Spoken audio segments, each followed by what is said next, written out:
नमस्कार, apex news India में आप सभी का स्वागत है। मैं हूं आपके साथ अब्दुल करीम। उत्तर प्रदेश की तमाम बड़ी खबरें आपके लिए हम लेकर आए, लेकिन उससे पहले देखते हैं इस वक्त की हेडलाइंस।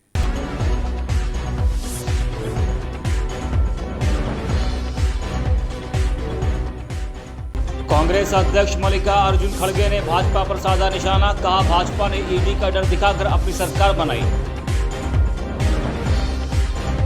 लक्षद्वीप के सांसद मोहम्मद फैजल को सुप्रीम कोर्ट से झटका, हत्या के प्रयास मामले में हाईकोर्ट के फैसले को किया निरस्त। फेमस हरियाणवी सिंगर राजू पंजाबी का 40 साल की उम्र में निधन, सीएम खट्टर ने ट्वीट कर जताया शोक। एशिया कप टीम में चुने जाने पर बोले क्रिकेटर तिलक वर्मा, कहा कभी नहीं की थी इसकी कल्पना।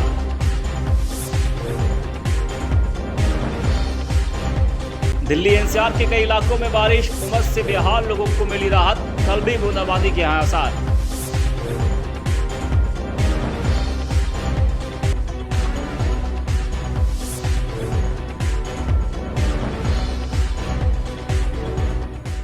तो चलिए खबरों की शुरुआत करते हैं। पाकिस्तान की सीमा हैदर और अंजू के बाद अब बांग्लादेश की एक महिला अपने 1 साल के बच्चे के साथ नोएडा पहुंची है।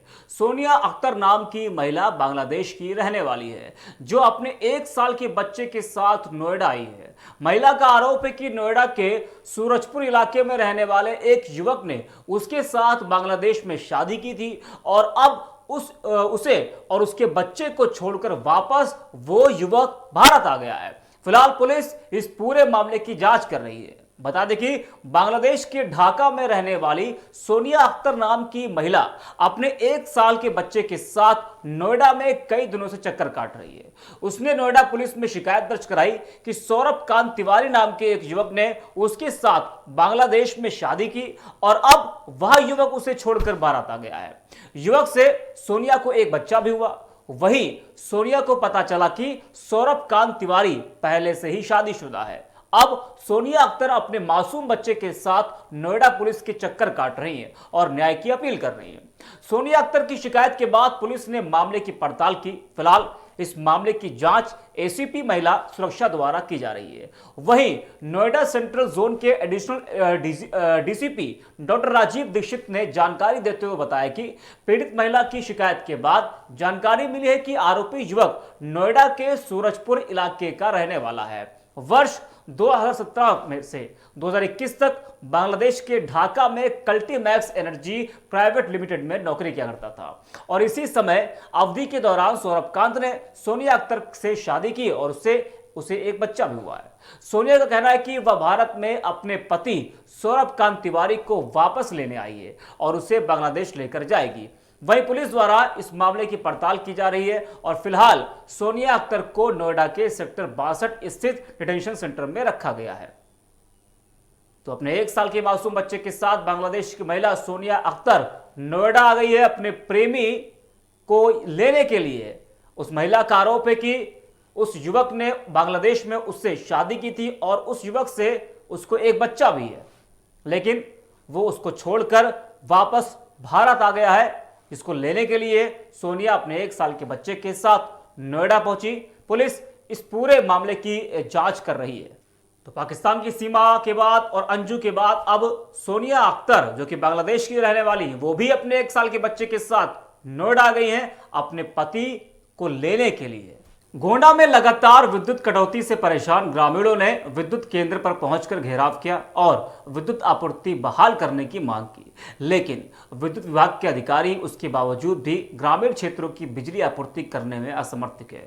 10 घंटे से विद्युत आपूर्ति न मिलने से परेशान होकर देर रात 10 बजे मनकापुर तहसील क्षेत्र अंतर्गत मस्कनवा विद्युत स्टेशन पर 200 से ज्यादा संख्या में ग्रामीणों ने पावर हाउस को घेर लिया और विद्युत आपूर्ति बहाल करने की मांग करने लगे।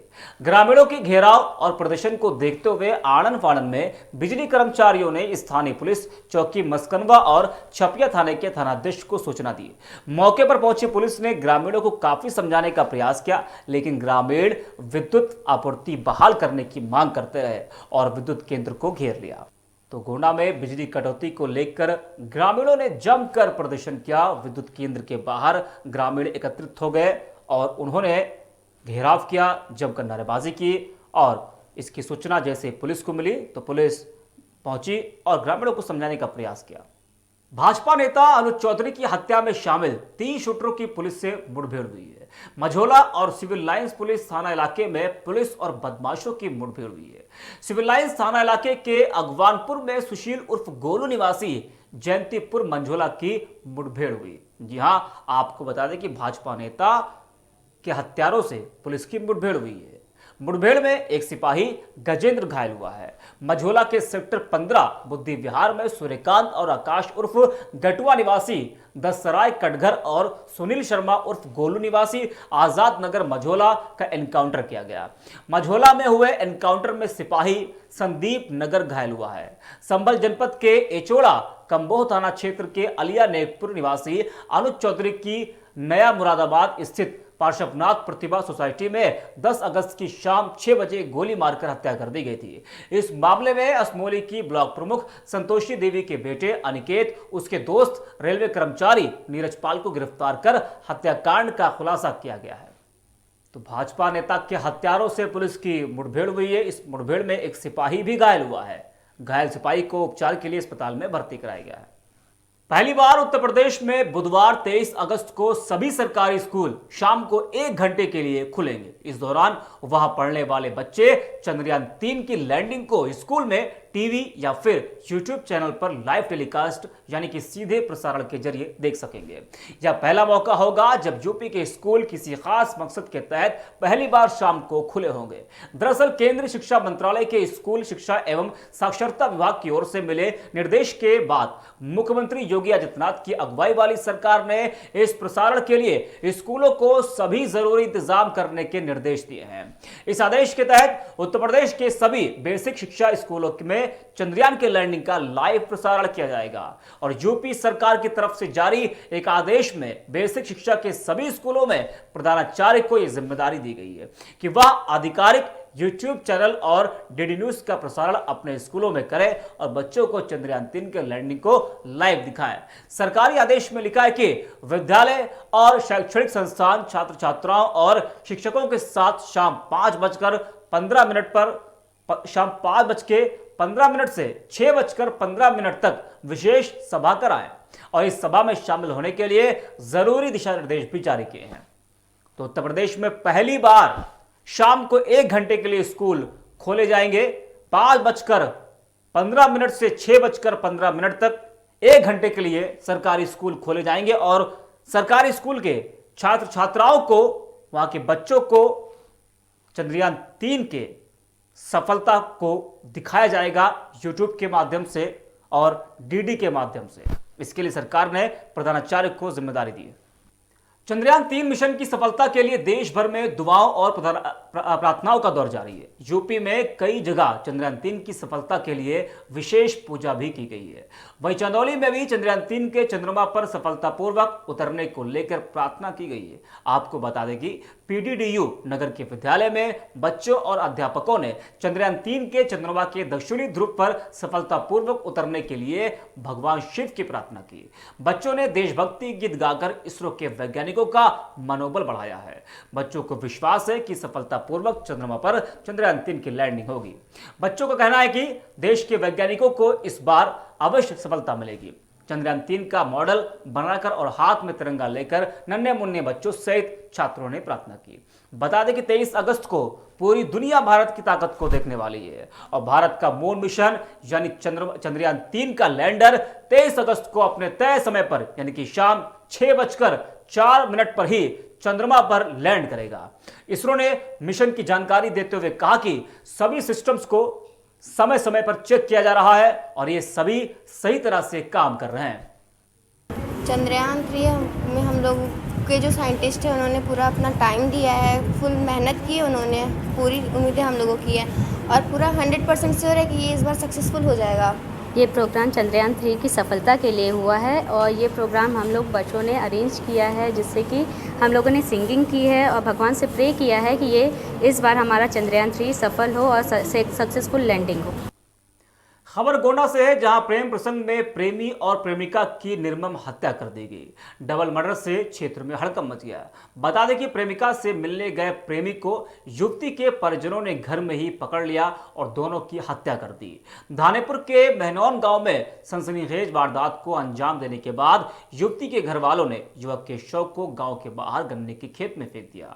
आनन फानन युवती के शव को अयोध्या सरयू घाट पर ले जाकर सोमवार की सुबह बालू के टीले में दबा दिया गया। युवक के घर वालों ने थाने में शिकायत की थी कि रविवार की शाम से युवक घर नहीं लौटा। गहनता से तफ्तीश में पूरे मामले का खुलासा हो सका और पुलिस ने 2 हत्या आरोपियों को गिरफ्तार कर लिया है। बता दें, सोमवार की शाम को युवती के परिजनों को हिरासत में लेकर पूछताछ की गई। पुलिस ने युवती के पिता कृपाराम चौरसिया व भाई राघवराम चौरसिया से जानकारी हुई कि युवक सतीश कुमार चौरसिया की रस्सी से गला कसकर युवती के परिजनों ने हत्या कर दी। शव गांव से 1.5 किलोमीटर दूर पर गन्ने के खेत में फेंका है। वहां से पुलिस ने चारपाई व हत्या के लिए प्रयुक्त रस्सी सहित शव बरामद किया। इसके बाद युवती आरती का शव अयोध्या में बालू के नीचे दबाए जाने की बात सामने आई। 2 हत्या से इलाके में हड़कंप मचा हुआ है और पुलिस इस पूरे मामले की गहनता से जांच कर रही है। अभियुक्तों को हिरासत में लेकर जब उनसे पूछताछ की गई तो उनके द्वारा अपने जुर्म का इकबाल किया गया और उनकी निशानदेही पर घर से लगभग 1.5 किलोमीटर दूर गन्ने के खेत से मृतक का शव बरामद कर लिया गया है। शव को कब्जे में लेकर पंचायतनामा पोस्टमार्टम की कार्रवाई कराई जा रही है। पूछताछ के दौरान महिला के शव को बरामद करने के संबंध में भी जानकारी जुटाई गई। उनके द्वारा अयोध्या में शव को ले जाकर उसकी अंतिम क्रिया करना बताया जा रहा है। थाना प्रभारी उक्त संबंध में भी गहराई से जांच कर शव की बरामदगी के प्रयास कर रहे हैं। इस संबंध में थाने पर सुसंगत धाराओं में अभियोग पंजीकृत कर अभियुक्तों को हिरासत में लेकर अग्रिम कार्रवाई की जा रही है। बढ़ते अगली खबर की तरफ। गोंडा के इटियाथोक के मोहनपुर असदा पंचायत के कुम्हारनपुरवा में खेत में फसल की रखवाली करने गए वृद्ध किसान की सांड के हमले से मौत हो गई। वृद्ध की मौत से घर में कोहराम मचा हुआ है। बता दें कि मृतक रात में मचान पर रहकर धान के फसल की रखवाली कर रहा था, तभी सांड ने मचान को गिराकर वृद्ध पर हमला कर दिया। किसान सालिक राम यादव की मौके पर ही मौत हो गई। पुलिस ने शव को पोस्टमार्टम के लिए भेज दिया है। इटियाथोक थाना क्षेत्र के मोहनपुर असदा पंचायत के कुम्हारनपुरवा मजरे का ये पूरा मामला है। गोंडा जिले में अब बाढ़ का खतरा मंडराने लगा है। बैराजों से कई लाख क्यूसेक नदियों में पानी छोड़े जाने पर घाघरा व सरयू नदी का जलस्तर में बढ़ोतरी हो रही थी। कर्नलगंज और तरफगंज तहसील के 20 गांव पानी से पूरी तरह घिर चुके हैं। लोग अपने घर खेतों में नाव पर चढ़कर पहुंच रहे हैं। प्रशासन ने इन गांवों के लोगों को बाहर निकालकर सुरक्षित स्थान पर जाने की अपील की है। 2 तहसीलों के सैकड़ों हेक्टेयर कृषि योग्य भूमि फसल बाढ़ के पानी में समा गई है। प्रशासन करनैलगंज और तरफगंज तहसील में सक्रिय है। तरफगंज में एली परसोली तटबंध के किनारे और उमरी बेगमगंज के पास लोगों ने शरण ले रखी है। सरयू के जलस्तर से नदी व तटबंध के बीच कई गांव बाढ़ के पानी से चौतरफा घिर गए हैं। सभी गांवों में प्रशासन ने नाव की व्यवस्था कर दी है। वहीं जिलाधिकारी नेहा शर्मा ने बताया कि कर्नलगंज व तरफगंज तहसील के अंतर्गत जितनी बाढ़ चौकियां हैं उन्हें सक्रिय कर दिया गया है। सभी अधिकारियों क्षेत्रों में भ्रमणशील हैं और राहत सामग्री का वितरण भी किया जा रहा है। जनपद गोंडा में जो तरफगंज तहसील के अंतर्गत नवाबगंज क्षेत्र है, वहां पर बाढ़ की स्थिति जो है वो थोड़ी अधिक है। लेकिन इस समय पर क्योंकि आंतरिक रूप से जो कटान की स्थिति होती है वो घाघरा में देखने को मिलती है और हम सभी जो हमारी बाढ़ चौकियां हैं 28 बाढ़ चौकियां, उनको हम लोगों ने अलर्ट मोड पे रखा हुआ है। हमारे सभी वरिष्ठ अधिकारी भी क्षेत्रों में भ्रमणशील हैं और राहत सामग्री वितरण का कार्य भी जिन प्रभावित गाँव में होना है वहां पर ये समुचित तरीके से किया जा रहा है। बलिया सिकंदरपुर मार्ग के सुखपुरा थाना के हनुमानगंज चौकी के पास बीते दिन सोमवार की सुबह स्कूल बस की टक्कर से बाइक सवार प्रधानाचार्य गंभीर रूप से घायल हो गए। आनन फानन में आसपास के लोगों ने इलाज के लिए जिला अस्पताल पहुंचाया, जहां चिकित्सकों ने जांच के बाद उन्हें मृत घोषित कर दिया। खबर लगते ही शिक्षा विभाग में शोक की लहर दौड़ गई। अस्पताल में शिक्षकों की भारी भीड़ जुट गई। बता दें कि सुखपुरा के बरगैया के बारी गांव निवासी अरविंद उपाध्याय शिक्षा क्षेत्र बेरू आरबारी के कंपोजिट कन्या जूनियर हाई स्कूल सुखपुरा पर प्रधानाध्यापक पद पर तैनात थे। शहर स्थित आवास से मोटरसाइकिल से विद्यालय जा रहे थे। जीरा बस्ती के पुलिस चौकी के पास पहुंचते ही स्कूल बस ने टक्कर मार दी और उसमें वो गंभीर रूप से घायल हो गए उनको जिला अस्पताल ले जाया गया, जहां डॉक्टरों ने मृत घोषित कर दिया। खबर गोंडा से है, जहां डीएम नेहा शर्मा ने बीते दिन सोमवार की शाम करीब 9 बजे परसपुर के कस्तूरबा गांधी आवासीय बालिका विद्यालय का निरीक्षण किया। निरीक्षण के दौरान उन्हें विद्यालय में 100 की जगह 11 छात्राएं उपस्थित मिली। इस पर अब डीएम ने वार्डन से अन्य छात्राओं के बारे में जानकारी ली, तो वार्डन ने कोई स्पष्ट उत्तर नहीं दिया। डीएम ने आवागमन रजिस्टर चेक करने पर भी छात्राओं की कोई जानकारी नहीं मिली। निरीक्षण के दौरान डीएम को पीआरडी जवान व चौकीदार अनुपस्थित मिले। निरीक्षण के दौरान वार्डन ने बताया कि बीते 17 अगस्त से कक्षा 7 एवं 8 की छात्राओं की उपस्थिति दर्ज नहीं की गई है। वहीं वार्डन द्वारा प्रेरणा पोर्टल पर फर्जी उपस्थिति भेजकर धनराशि का भुगतान कराया जा रहा है।